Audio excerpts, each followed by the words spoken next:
دنیا کے اندر جتنے بھی شعبہ جات ہیں اور ان شعبہ جات سے جتنے بھی لوگ وابستہ ہیں، ان لوگوں کی کچھ نہ کچھ نشانیاں ہوتی ہیں۔ ہر محکمے کی اپنی ایک مخصوص گفتگو اور زبان ہوتی ہے۔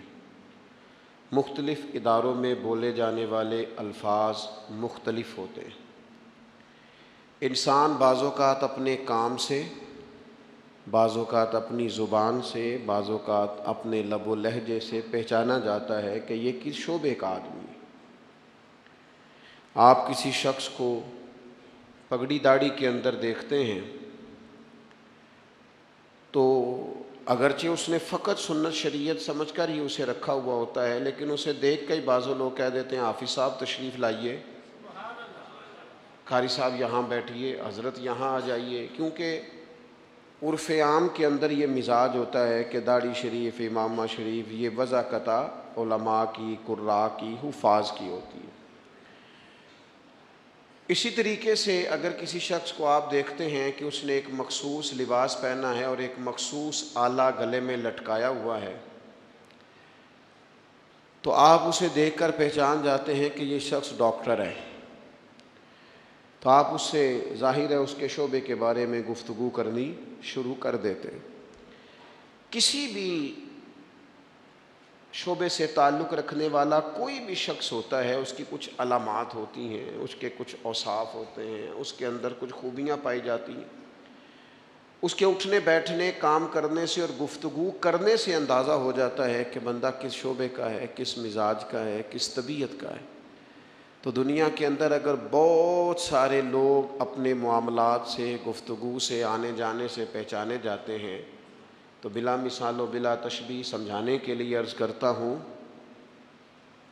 بندہ مومن کے اندر بھی کچھ خوبیاں ہوتی ہیں۔ جس طرح ڈاکٹری کی ڈگری لینے کے وجہ سے وہ ایک انسان تھا، عام آدمی تھا، لیکن ڈاکٹر بننے کے بعد اس کے اندر کچھ اضافی خوبیاں آئیں گی تو اسے ڈاکٹر مانا جانا پہچانا جائے گا۔ عالم بننے کے بعد یا کسی بھی شعبے کا کوئی بھی ماہر بننے کے بعد اس کے اندر کچھ مخصوص خوبیاں آتی ہیں تو پھر اسے اس نام سے پکارا جاتا ہے۔ یاد رکھیے گا میرے عزیز، عام بندہ، عام انسان جب مسلمان ہو جاتا ہے، جب مومن ہو جاتا ہے، کلمہ پڑھ لیتا ہے، اللہ رسول پر صدق کے دل سے ایمان لاتا ہے، اس کے اندر کچھ علامات پیدا ہوتی ہیں، اس کے اندر کچھ خوبیاں آتی ہیں، اس کا اٹھنا بیٹھنا، بات کرنا وہ بدل جاتا ہے۔ وہ جب کسی اچھی چیز کو دیکھتا ہے تو ماشاءاللہ کہتا ہے، سبحان اللہ کہتا ہے۔ وہ کسی چیز پر شکر ادا کرتا ہے تو الحمدللہ کہتا ہے۔ وہ جب بات چیت کرتا ہے تو اس کے لفظوں، جملوں، بات کرنے کے انداز سے محسوس کیا جا سکتا ہے کہ بندہ مسلمان ہے، مومن ہے۔ تو صاحب ایمان شخص وہ اپنی علامات سے پہچانا جائے گا، اگرچہ صبح قیامت تو یہ دیکھا جائے گا کہ اس کے اندر ایمان کتنا تھا، گہرائی کتنی تھی، لیکن روزمرہ کے معاملات کے اندر اسے خود بھی سمجھنا چاہیے، خود بھی اپنا اسے محاسبہ کرنا چاہیے کہ میرے اندر ایمانداری کتنی ہے اور میں مومن کتنا ہوں، اس بات پر اسے غور کرنا چاہیے۔ قرآن مجید کی مختلف آیات کے اندر اللہ تعالیٰ نے صاحب ایمان لوگوں کی علامات کو اور نشانیوں کو بیان فرمایا ہے۔ آپ سورہ بقرہ پڑھیں گے تو ھدی للمتقین الذین یؤمنون بالغیب ویقیمون الصلاۃ ومما رزقناہم ینفقون، یہ علامات صاحب ایمان کی بیان کی۔ سورہ مومنون کے آغاز میں اللہ تعالیٰ نے صاحب ایمان لوگوں کی علامات کو بیان کیا، مختلف جگہوں پر مختلف انداز میں۔ قرآن حکیم کے اندر صاحب ایمان لوگوں کے تذکروں کو اللہ کریم نے بیان فرمایا۔ میں نے سورہ انفال کا ایک مقام آپ کے سامنے تلاوت کیا ہے۔ ان آیات کے اندر اتر کر ان کی گہرائی میں غور کر کے اور ان آیات کے اندر اللہ تبارک و تعالیٰ نے جو انداز کریمانہ اپنے کلام میں اختیار فرمایا ہے، اور جس خوبصورت پیرائے میں اور جس خوبصورت ترتیب میں اور جس حسن معنوی کے ساتھ قرآن مجید نے بندہ مومن کی شانوں کو بیان فرمایا ہے، اس پہ ذرا اتر کر دیکھیں، اس کا ذرا کیف لے کر دیکھیں۔ فرمایا انما المؤمنون الذین اذا ذکر اللہ وجلت قلوبہم، فرمایا بے شک ایمان والے تو وہ لوگ ہیں جب اللہ کا ذکر کیا جاتا ہے تو ان کے دل ڈر جاتے ہیں.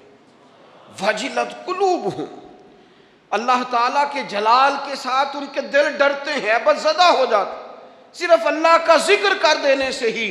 اور قرآن مجید کا حسن دیکھیں، یہ نہیں فرمایا بندے ڈر جاتے ہیں، وجلت قلوبہم، ان کے دل ڈر جاتے ہیں، ان کے دلوں پر ہیبت طاری ہو جاتی، ڈر جاتے. وَإِذَا تُلِيَتْ عَلَيْهِمْ آيَاتُهُ زَادَتْهُمْ ایمانا، اور فرمایا جب اللہ کی آیتیں ان پر تلاوت کی جاتی ہیں تو ان کا ایمان ترقی پا جاتا ہے.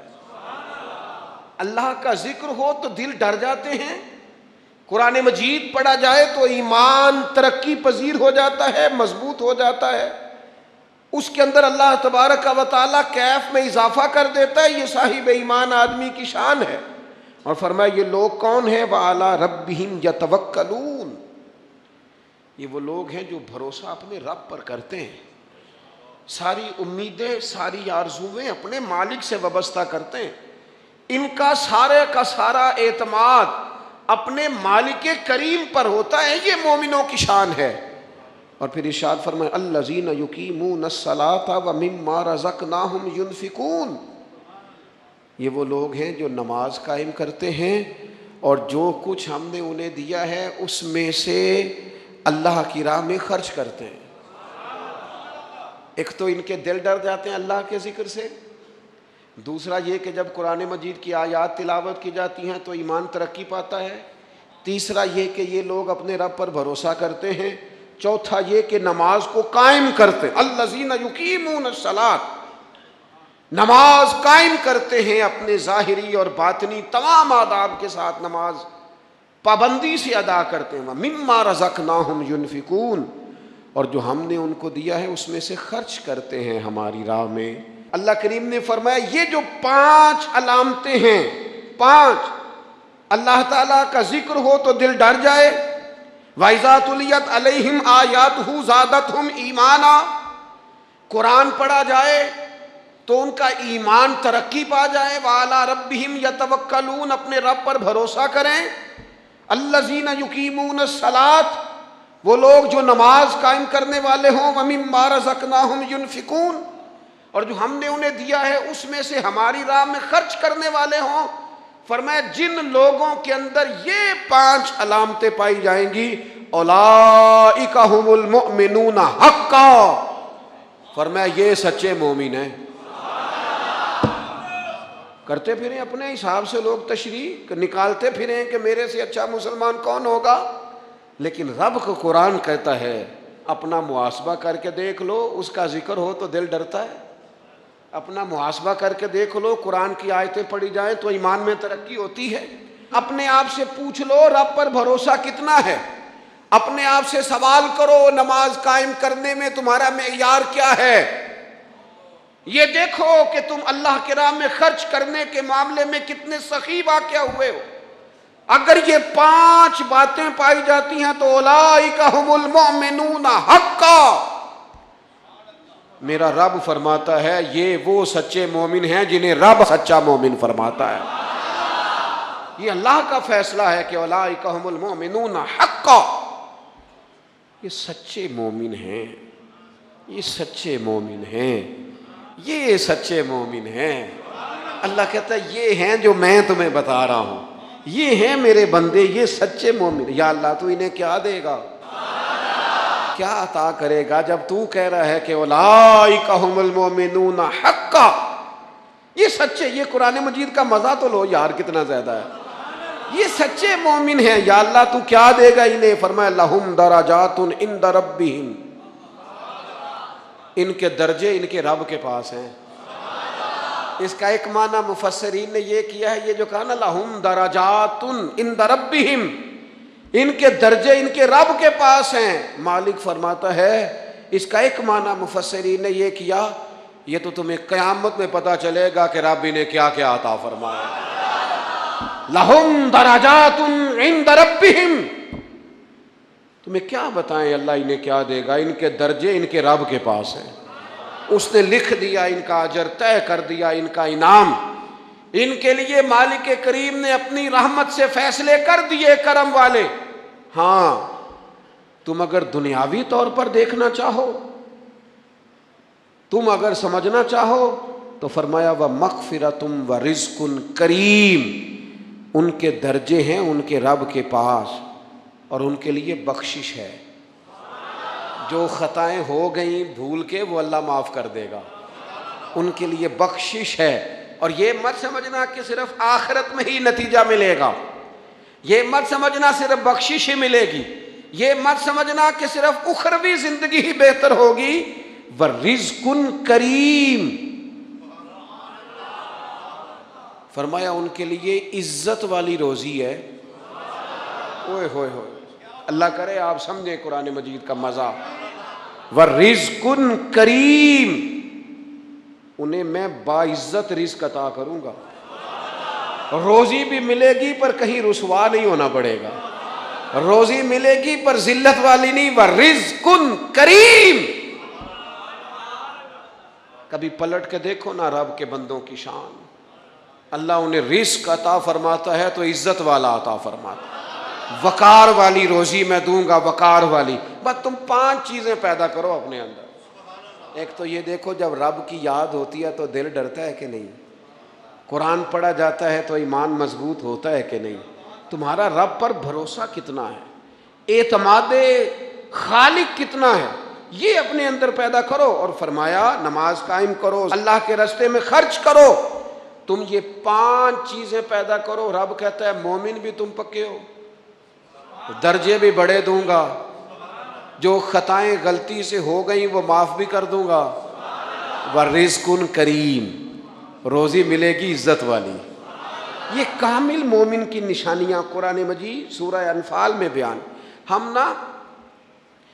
نا بعض ایسی چیزوں کا آہستہ آہستہ شکار ہوتے جا رہے ہیں جن میں ہمیں انتہائی زیادہ سمجھداری کی ضرورت ہے، معاملہ فہمی کی ضرورت۔ بندہ مومن کیا ہوتا ہے، اس کی علامتیں ہوتی ہیں، اس کی شانیں ہوتی ہیں۔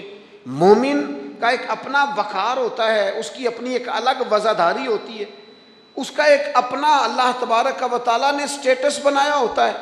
ہمیں اپنا معیار قائم کرنا چاہیے، اور معیار وہ قلب سے قائم ہوگا، وہ روح سے قائم ہوگا، وہ باطن سے قائم ہوگا۔ بندہ مومن کا مقام سب سے پہلے اسے خود پتہ ہونا چاہیے کہ میرا توکل کتنا مضبوط ہے، اسے خود پتہ ہونا چاہیے۔ مجھے نہیں پتا آپ میں سے فجر کس کس نے پڑھی ہے، مجھے تو اپنا پتہ ہے۔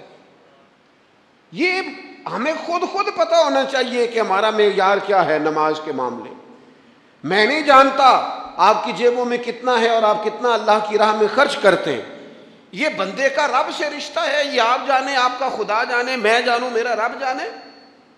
اللہ کی ذات پر بھروسہ کتنا ہے، یہ لوگوں سے نہ پوچھتے پھریں، لوگوں کو نہ بتاتے پھریں، یہ تو دل کا معاملہ، اپنے آپ سے پوچھیں، اپنے آپ کو خود اپنے سامنے کھڑا کریں، اپنا حساب خود کریں، اپنے سے کبھی کبھی سوال و جواب کریں، اپنے سے گفتگو کریں۔ پر کیا کریں، ہم ساری زندگی اپنا دنیاوی معیار ہی ٹھیک کرتے رہے، اپنے پیسوں کا حساب ہی لگاتے رہے، گھر، مکان، گاڑی، سٹیٹس، آنا جانا، سلام دعا کتنی ہے۔ یہ ساری چیزیں جن لوگوں کی مضبوط ہیں، نیند ان کی کچی ہے۔ دنیاوی سٹیٹس جتنا لوگوں کا مضبوط ہے، سوچیں ان کی ٹوٹی ہوئی ہیں، نظریات بکھرے ہوئے ہیں، لفظوں اور جملوں میں کمزوری ہے، باتیں جو ہیں وہ محسوس ہوتا ہے کہ ابھی تک یہ بندہ اطمینان ہی نہیں حاصل کر سکا زندگی میں، ابھی تک کوئی گفتگو پکی نہیں، کسی بات میں وزن نہیں، کسی جگہ ٹھہراؤ نہیں، کب ہوگا؟ رب کہتا ہے پہلے اپنے دل سے پوچھ، یہ ادھر ادھر کی باتوں سے تو ڈرتا ہے، یہ رب سے کتنا ڈرتا ہے۔ پتہ ہے نبی پاک علیہ السلام کے صحابہ کا سٹیٹس کیا تھا، معیار کیا تھا رب سے ڈرنے کا؟ 2 چیزیں ایمان کو مضبوط کرتی ہیں، ایک رب سے ڈرنا، ایک اس کی رحمت کی امید رکھنا۔ اللہ تعالیٰ کی رحمت کی امید بھی رج کے رکھنی ہے، اور اس سے ڈرنا ہے تو پھر بھی ذرا صحیح کر کے ڈرنا ہے، کچا پکا نہیں ڈرنا۔ ڈرنے کی کہانی نہیں بنانی کہ ہو جی اللہ سے ڈر لگتا ہے، وہ ڈرنا ہے۔ اس ڈرنے سے مطلب ہو کہ اعمال ثمرے، اخلاق کردار کے معاملے میں انسان مضبوط ہو جائے، دیانتدار ہو جائے، سچائی والا ہو جائے، صبر و تحمل والا ہو جائے، امید بھی رج کے رکھنی ہے، ڈرنا بھی رج کے ہے۔ ایک بات ہے سیدنا عمر کی، شیر کی باتیں شیروں جیسی، حضرت فاروق اعظم کی ایک بات اس مضمون پر بڑی طاقتور ہے۔ حضرت عمر فرمایا کرتے تھے مجھے اپنے رب کی رحمت سے امید اتنی ہے کہ نبیوں رسولوں پیغمبروں کے بعد اگر یہ اعلان ہوا نا کہ ساری دنیا کے لیے فیصلہ اور ہے، ایک بندہ صرف جنت میں جائے گا، تو حضرت عمر کہتے ہیں مجھے پکا یقین ہے رب بڑا مہربان ہے، عمر کو جنت دے گا، یہ میری امید ہے اپنے مالک سے، وہ بڑا کریم ہے، مجھے پتا ہے میرے اوپر بڑی رحمت کرتا ہے، مجھ سے میرا مالک بڑا پیار کرتا ہے، اس نے کہنا چل تو کمزور ہے سب سے تو جنت میں جانا۔ فرمایا جو بغیر حساب کے ایک جنت میں جائے گا، لگتا ہے میرے اوپر کرم کرے گا میں جاؤں گا، لیکن حضرت عمر کہتے ہیں مجھے ڈر اتنا لگتا ہے، اس لیے کہ جتنا کریم ہے نا اتنا بے نیاز بھی ہے، تے بے پرواہ نال یاری لا کے پیندے نے دکھ سہنے۔ کہتے ہیں اس کی بے پرواہی سے اتنا ڈرتا ہوں کہ اگر قیامت میں اعلان ہوا نا سب جنت میں چلے گئے، ایک رکے اس کا حساب سخت ہے، اس سے باز پرس کرنی ہے، استفسار کرنا ہے، ایک رکے۔ تو حضرت عمر کہتے ہیں مجھے ڈر لگتا ہے کہ وہ بندہ میں ہی ہوں گا جسے روک لیا جائے گا کہ تو ٹھہر پہلے تیرا حساب لمبا ہے۔ امید بھی رج کے اور خوف بھی رج کے۔ کچھ لوگ صرف خوف کا شکار ہیں، وہ بھی ٹھیک نہیں، کچھ نری امید ہی امید کی بات کرتے ہیں، ڈرتے نہیں۔ الایمان بین الخوف والرجاء، ایمان خوف اور امید کی درمیانی کیفیت کا نام۔ اپنے آپ کو دیکھیں، اپنے اوپر غور کریں، اپنے دل کا معیار چیک کریں۔ بندہ مومن کی کچھ علامتیں ہوتی ہیں، اس کی کچھ شانیں ہوتی ہیں، ان شانوں پر غور کریں۔ ہم نا جب تک اپنے باطن کو مضبوط نہیں کر لیتے، جب تک ہم روحانیت کی مضبوطی اپنے اندر پیدا نہیں کر لیتے، اور جب تک ہم روحانی طور پر طاقتور نہیں ہو جاتے، آپ لاکھوں روپے کا جوڑا پہن لیں اور آپ کا قد بڑا اونچا ہو اور آپ کا چہرہ بڑا روشن ہو، لیکن اندر اگر نور نہیں ہے نا میرے دوست، تو لوگ تو ہو سکتا ہے آپ کی فوٹو بڑے شوق سے کھینچیں کہ بڑا قد کاٹ ہے، لیکن آپ بے قرار ہیں۔ آپ کو پتہ ہے کہ اس مہنگے لباس کے اندر میرا دم گھٹ رہا ہے، آپ کو محسوس ہوتا ہے کہ اس کشادہ مکان کے اندر بھی مجھے بے قراری محسوس ہوتی، آپ اپنے اندر ایک عجیب سی تکلیف محسوس کرتے ہیں، لیکن اگر آپ کا باطن مضبوط ہو جائے، اللہ پہ بھروسہ ہو جائے، زندگی اس کی بارگاہ میں جھکنے والی ہو جائے، رسول پاک کے دروازے کی گدا بن کے بندہ جینا شروع کر دے، آپ یقین کریں سادے کپڑوں کے اندر بھی کئی دفعہ بندہ محسوس کرتا ہے یار میرا لباس تھوڑا سا سستا ہے، پر اللہ تعالیٰ نے جو مجھے ایمان عطا کیا ہے وہ سب سے زیادہ مہنگی چیز ہے، وہ سب سے زیادہ طاقتور چیز ہے۔ اپنے باطن میں خاص خصوصیات پیدا کریں، اپنے آپ کو ٹائم دیں، اپنی قلبی کیفیات پر زیادہ توجہ کریں۔ زیادہ مجھے فوٹو شوٹو کھینچنے کا زیادہ تجربہ نہیں ہے، مصروفیات زیادہ رہیں تو میں اس طرف نہیں آ سکا۔ تو ایک بچے نے مجھے، ایک دوست نے ایک دن بتایا کہ وہ تصویر کھینچنے کے بعد پھر اس پر کچھ کام ہوتا ہے تو فوٹو اور زیادہ سونی لگنے لگ جاتی ہے۔ اس نے بات کر دی، میں نے سن لی، وہ بات کر کے گزر گیا۔ تھوڑی دیر کے بعد مجھے کہنے لگا پریشانی ہے؟ میں نے کہا نہیں۔ کہنے لگا میں نے ایک سادی سی بات کی تھی، پتہ نہیں کوئی آپ تو کہیں کھو گئے، اس کے بعد میں نے دو چار باتیں کی ہیں پر آپ نے ہاں نہ ہی نہیں کی، توجہ نہیں کی۔ میں نے اسے کہا، میں نے کہا پتر تو آکھیا ہے فوٹو تے تھوڑی محنت ہو جائے تو سونی لگن لگ جاندی، تے میں سوچن لگ پیا جے بندہ تھوڑی جی محنت دل تے بھی کر لے، تھوڑی جی محنت نہ دل تے کریے تے جے کدے وہ سونا ہو جائے نا، پاک ہوویں تے پاک ہی ملدا ہی، تے بنا پاکوں پاک نہیں ملدا۔ سارے جسم دے دھون دے نالوں اکو دھولا ہے ٹکڑا دل دا۔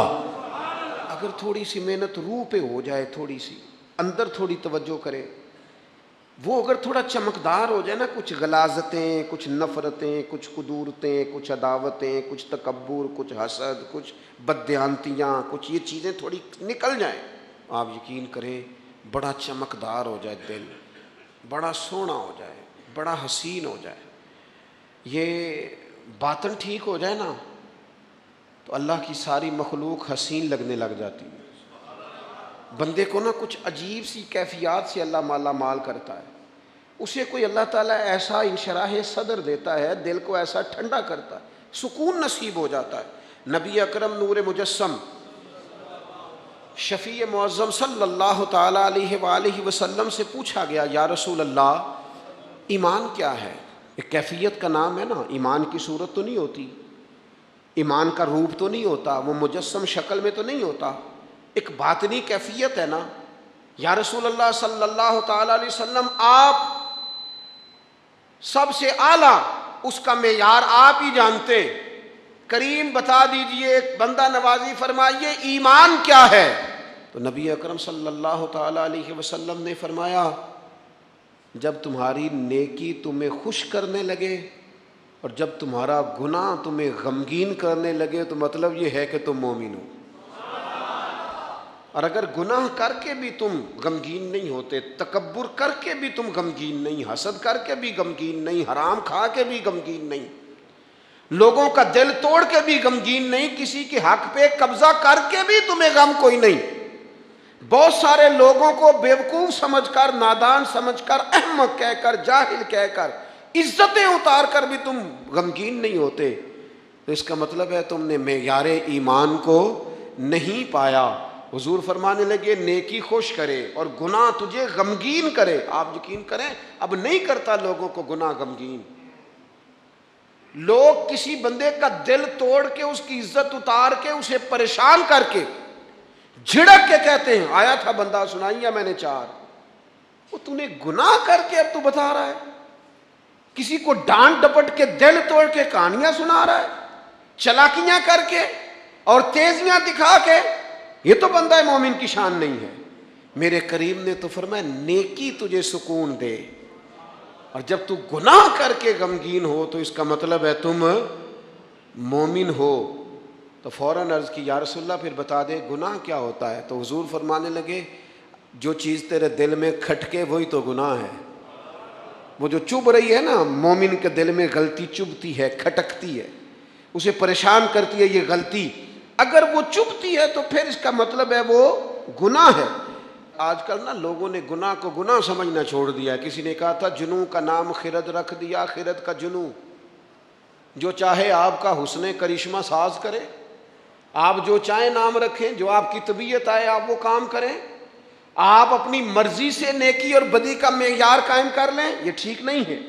اللہ کے رسول صلی اللہ تعالیٰ علیہ وسلم نے جو آئینہ ایک بندہ مومن کے لیے بنایا ہے، اس آئینے کو ہمیشہ برقرار رکھا جائے، اپنے اندر وہ علامات تلاش کی جائیں جو ایمان کے بعد مومن کے اندر تبدیلیاں آتی ہیں، قلبی طور پر، روحانی طور پر اور اخلاقی طور پر۔ میں دیکھتا ہوں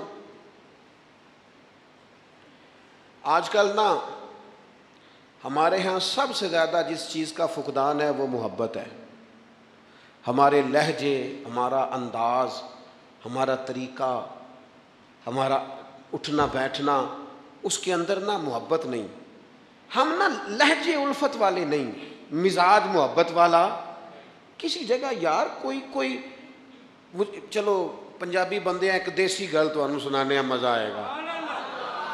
وہ ایک جگہ نا کہیں ہم بیٹھے تھے ایک دفعہ، تو کسی شخص نے کسی سے کوئی لینی دینی تھی چیز، تو اس نے بات کی، تو آپ کو پتہ ہے وہ ریٹ لینے والا بہت زیادہ مانگ لیتا ہے اور دینے والا کوشش کرتا ہے صفر سے شروع کروں، نیچے سے ریٹ دیتا ہے۔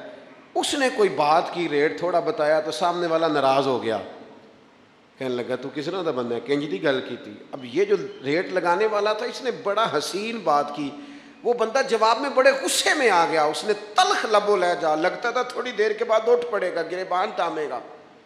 تو ہنس کے کہنے لگا یار وہ لینا دینا تے مقدرہ ہے، گل تے پیار نال کر۔ میں نہ جناب شاعر مزاج آدمی نہ کئی دفعہ پورا فدا ہو جاتا ہے، میرا دل کرے اس بندے کے ہاتھ چوم لو، اس نے کمال بات، اس نے کہا لینا دینا تے اوے گل تے پیار نال کر یار، 2 گھڑیاں دا بہن ہے، ذرا پیار سے بات کر. کیا ہو گیا تجھے؟ ملنے آئے ہیں، غنیمت جانی ہے مل بیٹھنے کو، جدائی کی گھڑی سر پر کھڑی ہے، ابھی الارم بجے گا اٹھ کے تو اپنے گھر میں اپنے گھر. او بات تو پیار سے کر، او بول تو محبت کے ساتھ. سودا دینا بیچنا لینا الگ بات، او تو بولا تو ٹھیک کر، تیرا لہجہ تو ٹھیک ہو، تیری گفتگو تو ٹھیک ہو. لو سنو نا کیا کہا مدینے والے محبوب نے، کیا بات ہے میرے کریم رسول کی. حضور نے بات کھول کر بیان کر دی، مشکات میں موجود ہے. حضور فرمانے لگے اللہ کو ماننے والا، میرا کلمہ پڑھنے والا، فرمایا جو مومن ہوتا ہے نا، مومن ہوتا ہی الفت والا ہے، مومن ہوتا ہی محبت والا ہے. مومن اور محبت یہ لازم و ملزوم ہے. مومن اور محبت یہ ایک چیز کے 2 نام ہیں. حضور فرمانے لگے مشکات میں حدیث ہے، فرمایا مومن ہوتا ہی محبت والا ہے. فرمایا اس بندے میں کوئی خیر ہی نہیں، نہ کسی سے پیار کرے نہ کوئی اس سے پیار کرے. جو نہ پیار کرے نہ اس سے پیار کیا جائے اس میں خیر ہے ہی کوئی نہیں. مومن جو ہے نا، مومن وہ پیار کرتا بھی ہے اور مومن سے پیار کیا بھی جاتا ہے. اپنی زندگی کو تلخی، مومن کی شان نہیں تلخ تلخ رہنا، ناراض رہنا، بے چین سا رہنا، ہر وقت شکوے کرنے، ناراض وقت گزارنا، ہر وقت کوئی نہ کوئی اعتراض کا دروازہ کھول کے رکھنا، ہر وقت کوئی نیا شکوہ، کوئی نئی بات کھول کے رکھنا. اس سے نکل آؤ یار. پیار جو ہوتا ہے نا وہ دنیا کو سنوار دیتا ہے. محبت جو ہوتی ہے نا اس کے اندر بڑا مزہ ہوتا ہے، اس میں بڑا کیف ہوتا ہے. اس لیے اپنے لہجوں سے تلخیوں کو نکالیں. ہمارے ہاں نا ایک بہت بڑا مسئلہ ہے، بالخصوص ہم جو صوفیاء کی جماعت ہے نا، اس میں بعض لوگوں کا خیال ہے کہ میں نا فلاں درود پاک پڑھوں گا تو نبی پاک کے قریب چلا جاؤں گا. کوئی شک نہیں، درود پڑھنے سے حضور کا قرب ملتا ہے. بعض لوگوں کا خیال ہوتا ہے کہ نعت شریف کی برکت سے محبوب کے قریب جاؤں گا. کوئی شک نہیں، نعت پڑھنا اور نعت سننا یہ بندے کے دل کو حضور کی محبت کے اندر بڑا مضبوط کر دیتا ہے. کچھ لوگوں کا معیار ہوتا ہے کہ میں اتنے وظائف اس ٹائم میں مکمل کروں گا تو میں نبی پاک کے قریب جاؤں گا. تو حضور نے تو خود بتا دیا میرے قریب کون ہے. درود پاک پڑھنے والے کو بھی قریب بیان کیا حضور نے.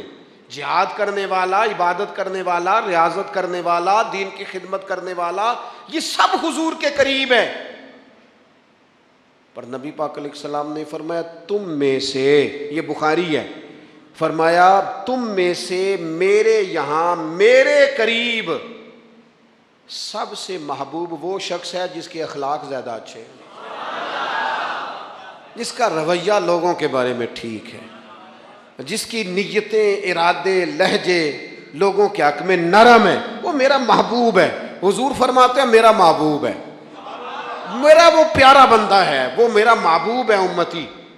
تو حضور کا محبوب بننے کا بہترین طریقہ یہ ہے کہ اپنا اخلاق ٹھیک کیا جائے. ایک بات اور کرنی ہے، جو دور میرا اور آپ کا دور ہے نا یہ تیز لوگوں کا دور ہے، چالاک لوگوں کا دور ہے. لوگ ایسی بات سناتے ہیں کہ بندہ حیران ہو جاتا ہے. چالاک مزاج، تیز طبیعت. میں نے اپنی زندگی میں بڑے بڑے تیز لوگ ناکام ہوتے دیکھے اور بڑے بڑے بھولے بندے سیدھے سادے. لیکن ان لوگوں کو اللہ تعالیٰ نے اتنا نوازا ہے، اتنا کرم فرمایا ہے. لو سنو، ترمذی ہے، نبی اکرم صلی اللہ تعالیٰ علیہ وسلم نے فرمایا جو مومن ہوتا ہے نا وہ بھولا بھالا ہوتا ہے اور شرافت والا ہوتا ہے. بلکہ ایک حدیث میں تو حضور فرماتے ہیں مومن اتنا بھولا ہوتا ہے کہ سامنے والا اسے بیوقوف سمجھنے لگ جاتا ہے، اس کا خیال ہوتا ہے اسے تو عقل ہی کوئی نہیں. مومن بھولا بھالا. اور ایک حدیث میں یہ بھی لفظ ہیں کہ جنت میں اکثر بھولے بھالے لوگ جائیں گے. یہ جو تیزیاں ہیں نا، انسان کا سمجھدار ہونا اور بات ہے، انسان کا تدبر والا ہونا، فہم و فراست والا ہونا اور بات، لیکن چلاک ہونا، مکار ہونا، شیشے میں اتارنا، لوگوں کو اپنے قابو میں کرنے کی کوشش کرنا، اس کو شریعت پسند نہیں کرتی. تو نہ بندوں کو چلاکی کر کے قابو نہ کر، محبت سے قابو کر، اخلاق سے قابو کر. تو اپنے انداز بڑی بڑی عجیب داستان سرائی کر کے لوگ دنیا کو جیتنا چاہتے ہیں، اس سے انسان کے اندر کمزوری آتی ہے۔ کچھ جگہ ایسی ہوتی ہیں جہاں تیزیاں، مجھے ایک بات میرا بڑا دل کر رہا ہے، کر لوں، ٹائم تھوڑا رہ گیا ہے۔ حضرت خواجہ معین الدین صاحب چشتی رحمۃ اللہ علیہ نا، خواجہ قطب الدین صاحب بختیار کاکی رحمۃ اللہ علیہ سے ملنے کے لیے یہاں آئے، دلی میں اپنے مرید سے ملنے۔ سب لوگوں سے ملاقات ہوئی تو ایک شخصیت ایسی تھی جن سے خواجہ صاحب کا خیال تھا ملاقات ہوگی، لیکن ملاقات نہ ہو سکی۔ خواجہ صاحب خود ملنے چلے گئے، وہ بھی کوئی دینی تعارف رکھتے تھے۔ آپ نے فرمایا ملنے کیوں نہیں آئے؟ وہ کہنے لگے کیسے ملنے آتا، یہاں میرا بڑا روب تھا، مجھے لوگ جانتے تھے، لیکن آپ نے قطب الدین کو یہاں بٹھا دیا ہے، سب لوگوں کی توجہ ہی ان کی طرف ہو گئی ہے، تو میں کیسے ملنے آتا؟ خواجہ معین الدین صاحب رحمۃ اللہ علیہ خواجہ قطب صاحب سے فرمانے لگے بیٹے کسی کا دل توڑ کے کام نہیں کیا جاتا دین کا، تو سامان باندھ چلے، تو میرے ساتھ اجمیر چل، دلی رہنا ہی نہیں۔ انہوں نے کہا حضور جو حکم ہو۔ انہوں نے سارا سامان سمیٹا، اونٹوں پہ رکھا، روانگی ہونے لگی۔ جب دلی سے باہر نکلے نا شہر سے، تو سارا شہر امڑ آیا، حتیٰ کہ بادشاہ وقت بھی منتیں کر رہا ہے، لوگ رو رہے ہیں حضور خواجہ قطب کو نہ لے کے جانا۔ اس شخص کے درد نے پورے شہر کو درد والا بنا دیا، اس کی تہجد کے وقت کی دعاؤں نے بڑے لوگوں کو مسلح پہ کھڑا کر دیا ہے۔ اس شخص کا اللہ پر بھروسہ بڑے لوگوں کو ایمان کو تقویت دیتا ہے۔ حضور مہربانی کریں نہ لے کے جائیں۔ اتنے سارے لوگ رونے لگے اور رنگ اور ہو گیا۔ تو حضرت خواجہ معین الدین صاحب فرمانے لگے پتر سامان اتارو، مصلح بچھاؤ، دلی میں رہنا ہے۔ یہ بھی ایک پیغام ہے، اسے بھی آپ نے یاد رکھنا ہے۔ تو خواجہ قطب الدین صاحب کہنے لگے حضور آپ نے فرمایا تھا کسی کا دل توڑ کے نہیں رہنا۔ فرمانے لگے اتنے سارے لوگوں کا دل ٹوٹنے سے بچاتے بچاتے کسی ایک کا ٹوٹ بھی جائے تو خیر ہے۔ اب کسی ایک کا دل بچاتے ساری دنیا کا دل توڑ دیں، اللہ کرے آپ کو اس بات کی بھی سمجھ آئے۔ ہم نا بعض اوقات کسی ایک کا دل بچاتے، ایک کا، صرف اپنا گھر بچاتے ساری دنیا توڑنے لگے ہو، صرف ایک شخص کی رضا کی خاطر ساری دنیا کو توڑ دو گے۔ ایسا نہ کرنا اپنی زندگی میں۔ یہ مت دیکھنا کہ کسی ایک دو تین بندوں کے نفع کے لیے امت کا، قوم کا، ملت کا نقصان کر دو، یہ کام کبھی نہ کرنا۔ ذاتی مفادات کو ہمیشہ چھوڑ کے قومی، دینی اور ملی مفادات کو مقدم رکھنا۔ جو لوگ قومی مفادات کی بات کرتے ہیں نا، وہ لوگ دنیا کے اندر خیر بانٹا کرتے ہیں، لیکن ہم اکا دکا چند ایک لوگوں کی خوشنودی کے لیے پوری ملتوں کو تباہ کرتے ہیں، یہ کام کبھی نہ کرنا۔ اللہ ہمیں سمجھنے کی توفیق عطا فرمائے۔